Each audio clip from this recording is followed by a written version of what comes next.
do, do, do. It's that show that you know and love.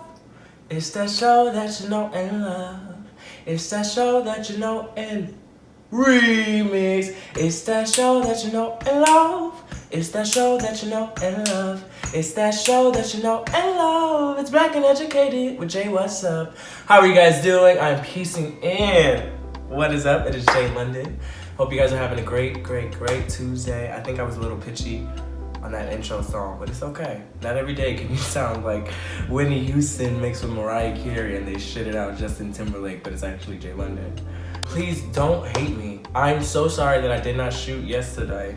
I know I was just too busy, but I want you guys to really look at, you know, the shirts. I think I like the color on it. This is probably one of the couple of shirts that I'm going to be releasing on my website. I'm going to talk more about it at the end of the episode, so stay tuned for that. Today's episode, we are going to be jumping in the real estate that African Americans used to have that was taken from us, the land. We're going to talk about Union General William Sherman. We're going to talk about Abraham Lincoln and justice for Levi. Make sure you guys stay tuned for the commercial that I have for you and a visit from Professor Santos. London family, you already know what it is. Go grab your cup of coffee, go grab your cup of tea, go grab a glass of wine, a shot of vodka, whatever you want. I got a cup of orange juice, so sip, drink. If you guys are new to my show, I'm Jay London, 23. I talk about all the things that you don't want to talk about, so if you have anything you want to discuss, maybe you're too afraid to say it, or a topic you want me to talk about, comment down below and I got you. In order for you to get the proper name of it, it's called 40 Acres and a Mule. It wasn't a law, but it was more a special order, and the special order was actually called 40 Acres and a Mule, or Special Order number 15. President Abraham Lincoln, I like to think President Abraham Lincoln was ahead of his time because he wanted freedom, he wanted to free slaves, he wanted to end the Civil War, have the South basically stop using slaves, and in the war that they were fighting, in the Civil War. And at this time, the North and the South were kind of like divided. Like the North was a little progressive and the South was more of a Confederate state. The Ku Klux Klan started going in there. That's when it started developing, you know, so they thought the North was kind of like a joke per se. Like, you know, at the time, Seneca village about 15 years before was thriving with like a 200 people population. And in this population, it was mostly African Americans, Irish, and German. So a lot of people were migrating. And they were trying to give land to African Americans so they could, in the future, hopefully hope for land that they can own for themselves. If you guys want more on Seneca Village, make sure you guys like this video. Let's get this video up to 30 likes, but I'm still gonna do it regardless. North was kind of progressive. You know, Seneca Village was in New York City. It was actually Central Park. So Seneca Village, then Central Park. President Abraham Lincoln was like, what can I do to stop the Civil War, you know, to stop the use of slavery? He passed the Emancipation Proclamation on January 1st, 1863, and the proclamation declared that all persons held as slaves within the rebellious state, the South, are and henceforward shall be free.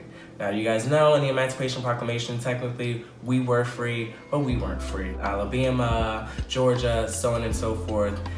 Within the states, a lot of state officials would let owners have the slaves or benefit from free labor, basically, because that's what it was. So you declaring the Emancipation Proclamation, you know, they don't have any labor workers.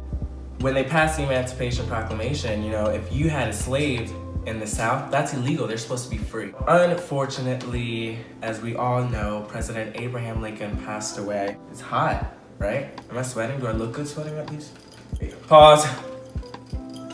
Oh, in order to get 40 Acres and a Mule, you have to know who Union General William T. Sherman, not William Grant.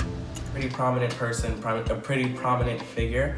He and Ulysses S. Grant were like, you know what, the Civil War has to stop. How can we basically stop the South? He proposed to Ulysses S. Grant that we march down all the way from, let's say, New York, all the way down to Georgia, Florida, and in our path, we're gonna destroy all the food, we're gonna destroy all the barricades, we're going to burn down all the cotton fields, all the stuff that basically would help the South grow and still keep the army and basically, we're going to burn all of your resources, so you don't have nothing. You have to surrender. He was like, you know what, Mr. Grant, we're gonna march down. I'm gonna build a bomb team, okay? I'm gonna build a strategy, and we're gonna burn everything down. We're gonna burn all the cotton fields because this is not right. Now, the cool thing about Mr. William Sherman is that before this, he wasn't about equality. He didn't really care.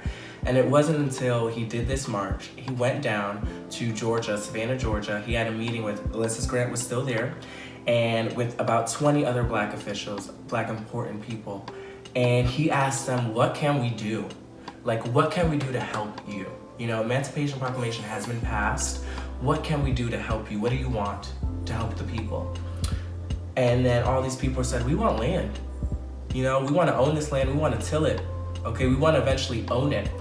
Now, the land that we were talking about, that I'm going to be talking about, Georgia, Florida, the coast through there, the army came in during the beginning of the Civil War, and all these white people that owned all this land, they told them, go, bye, we're going to build camp here, you guys have to go, figure it out, bye. So they kicked out all these white people, built a camp there. Now, remember, they did that march. They marched and were burning down all these buildings, all the cotton fields. So all of these fields were basically open land. It was just gravel, it was just dirt. So they said, we want land. Ulysses S. Grant, 4 days later, was like, you want land? I'm gonna give you land, okay? And on top of that, I burned all this shit down. So, boom. He passed Special Order number 15 on January 16th, 1865, sorry. So basically what this Special Order number 15 was, people can have family-sized plots up to 40 acres each that they can settle on. So after all these slaves were free, where do they go? They basically got taken away from Africa, their home. So where do we go? Where do we go from here? What can we do? We're free, cool. Technically not free, but we're free.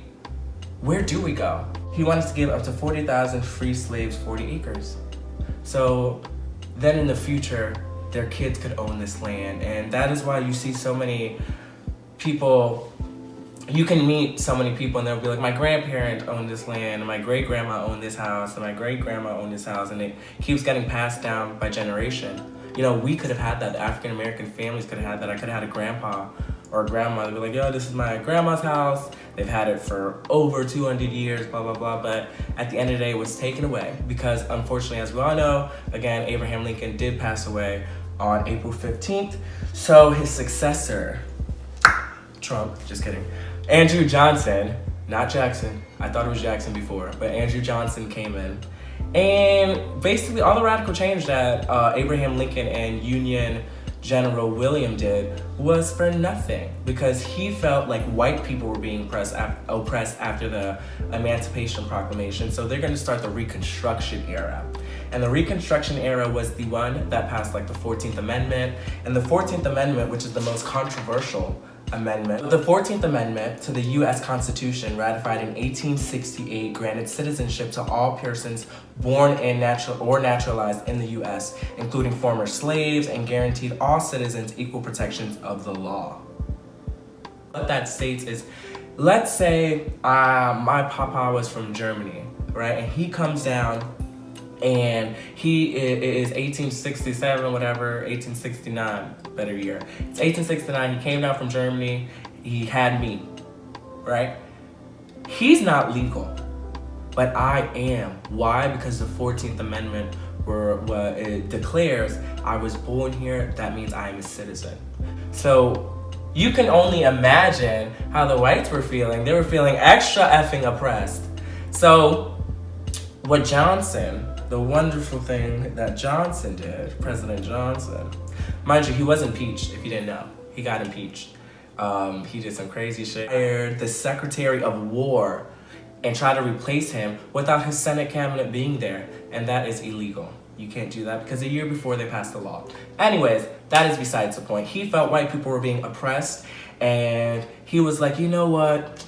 All the people, he tried to pardon all the white people, and all the white people that owned the land in Florida and Georgia and the coast that was now given to African Americans, 40 acres and a mule. The mule part was passed about like a couple weeks later, and basically what the mule part is, any broken down mule that was used in the army, would be given to the people that own these 40 acres so it could help them plant more, grow more, you know, build a farm. You know how much profit that is. So Johnson was like, F that, you know, white people are being so oppressed and, you know, we're suffering. Oh, the funny thing about it, he felt like people were being oppressed, so gave the land back. Now, if you guys remember, the Emancipation Proclamation was passed. So that means you cannot have a slave. All slaves are free. Now, what happens when the white people take back the land that they previously owned, but yet there's been so many planting and so on and so forth done by the freed African Americans. So who's gonna work the land? Who's gonna work all of that? The African Americans that was kicked out. So basically they would hire them as workers. All the white people would hire them as workers, basically as masters again, if you really think about it, because what rights do we have just for the color of our skin? We have none. So they were gonna hire you as a worker and you can work on the farm that you previously owned, basically. Oh, we could have had land, but 40 acres and a mule. We could have had 40 acres and a mule. But bitch, they were like, nope, bye. What? Oh, he's coming on? Okay, all right, guys. So here we go. Professor Santos decides to come on right now. Let's check him out.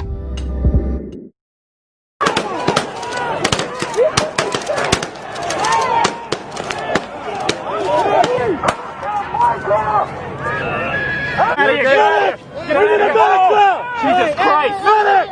Medic! Medic! Medic! Here now! They shot him in the head! Oh, fuck! Jesus Christ! Come on! Come on!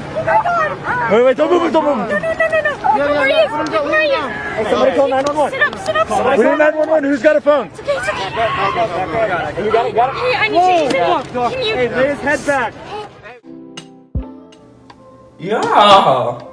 Y'all really keep coming on my campus without being invited. Technically, you are invited. Technically, I did want you here. What? Jerry, don't be freaking complaining over there. You know you should have your textbooks. These are free. Free 99.